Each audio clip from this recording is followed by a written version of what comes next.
Oh my God, what a fabulous start to my day. Today is a wet, rainy, miserable, horrible summer day that you'd actually kind of take to the bed. But my first client today was the ultimate ray of sunshine. That is Katherine Dolphin Griffin. Any of you who don't know who she is should. She's been all over social media. She's been all over the news.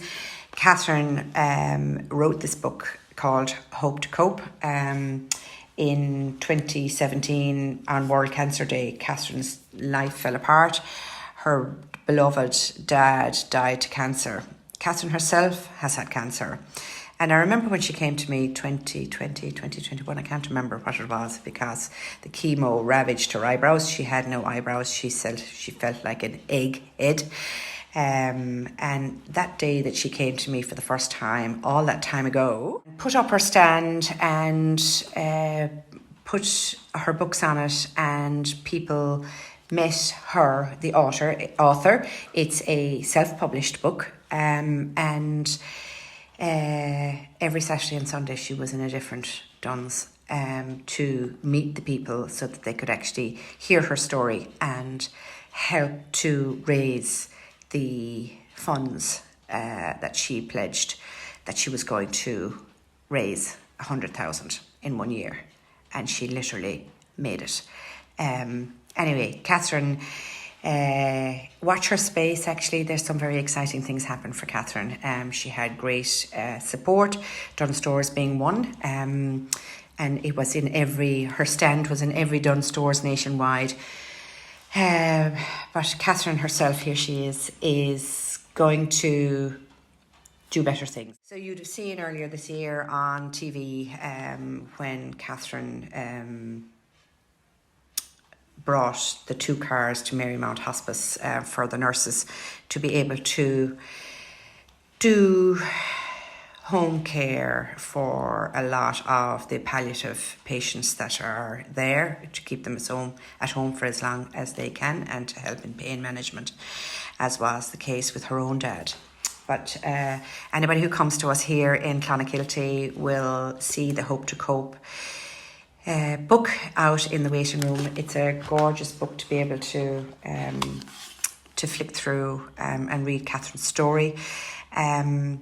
That's the first thing. The other thing is that if you're following Katherine on social media, you may remember one of the VHI ads that had Katherine's voice, and it was her story about when she got thyroid cancer and how a child in the school said to her, "Miss, your voice sounds odd." And as it happened, she had thyroid cancer.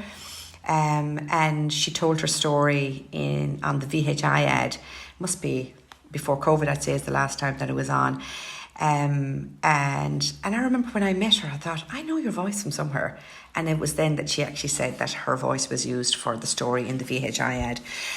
Anyway, Katherine felt so strongly about wanting to feel like herself after chemo, and she had a lot of radioactive therapies done.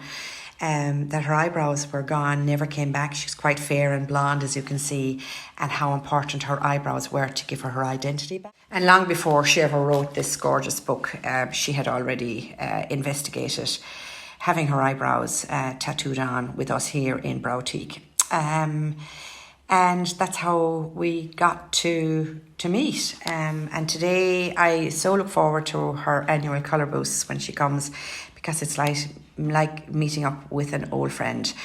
Watch this space. Katherine is destined for bigger and better stuff. Her fundraising obviously has ceased now, but the legacy will live on in lots of other ways. It was like catching up with an old friend today. I was at the launch of this book actually in Ballymillow House. It must be a year and a bit ago now. And we had the most wonderful night.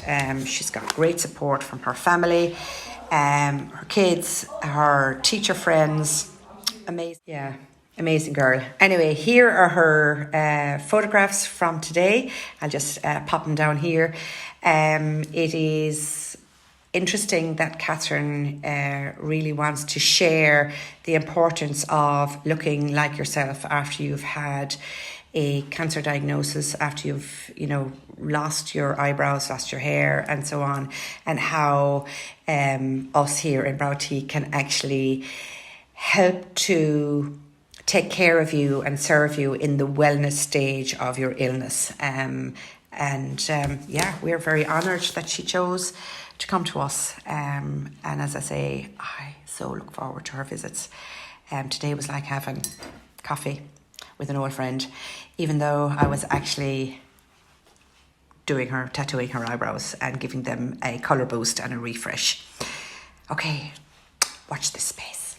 I lost my eyebrows during my cancer treatment, and after 8 years of looking at my face resembling an egg, I kind of took the plunge and decided to get them microbladed. And you know what, I just felt I didn't have the confidence to get the microblading done all along, mainly because I'm so fair. I just felt they would be really, really dark. So in the pandemic, I started to follow a lady called Olive O'Sullivan, Browtique Ireland, and I think because she was a registered nurse as well, something just connected with me with her, and I messaged her and I went down and got microblading done for the first time. Today I got my annual colour boost. They're very dark at the moment because they're just freshly done, but they will calm down in a day or so. But if there's anyone on here that has lost their eyebrows through treatment or illness for whatever reason, and they're on the fence about getting microblading done, I'm not on here to promote it by any stretch of imagination, and I'm not trying to do any paid partnership or anything here, but if you just want general feedback about it, and getting it done, and any questions, I'm happy to help. That's the whole goal of this page, is to help people on here, especially cancer survivors. So if you have any questions, drop me a message here, and I'm only too happy to answer them and help you out in any way I can. I forgot to mention as well, check with your health insurance provider, because a lot of them nowadays actually cover the cost of microblading if you're having the microblading done as a result of treatment or illness. And I know at the end of the year on your Med1 expenses, you can claim back 20% of the cost of having the microblading done, again, if it's done for medical reasons.